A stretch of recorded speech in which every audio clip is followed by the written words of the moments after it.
ট্রাম্পের গোপন যোগাযোগের দাবি নাকচ করল ইরান। যুক্তরাষ্ট্রের সঙ্গে গোপন যোগাযোগ বা ব্যাক চ্যানেল আলোচনার দাবি প্রত্যাখ্যান করেছে ইরানের প্রেসিডেন্ট ও রেভলিউশন গার্ড কর্পস আইআরজিসির প্রধান। মার্কিন প্রেসিডেন্ট ডোনাল্ড ট্রাম্পের এমন দাবিকে সরাসরি মিথ্যা বলে আখ্যা দিয়েছেন আইআরজিসির মুখপাত্র ব্রিগেডিয়ার জেনারেল হোসেন মোহাম্মদী। সোমবার রাষ্ট্রীয় বার্তা সংস্থা তাসনিমকে দেওয়া বক্তব্যে হোসেন মোহাম্মদী বলেন, আইআরজিসি কর্মকর্তাদের সঙ্গে আমেরিকান কোনো ইচ্ছা ছিল না।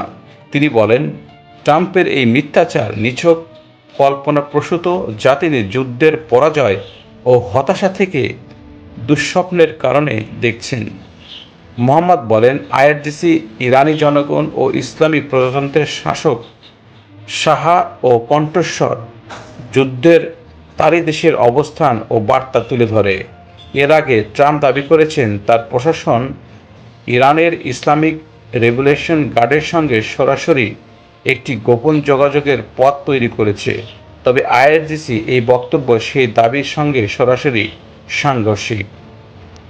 এদিকে যুক্তরাষ্ট্র ও ইরানের মধ্যে চলমান কূটনৈতিক আলোচনার মধ্যে হরমুজ প্রণালী ঘিরে উত্তেজনা আরও বাড়ছে।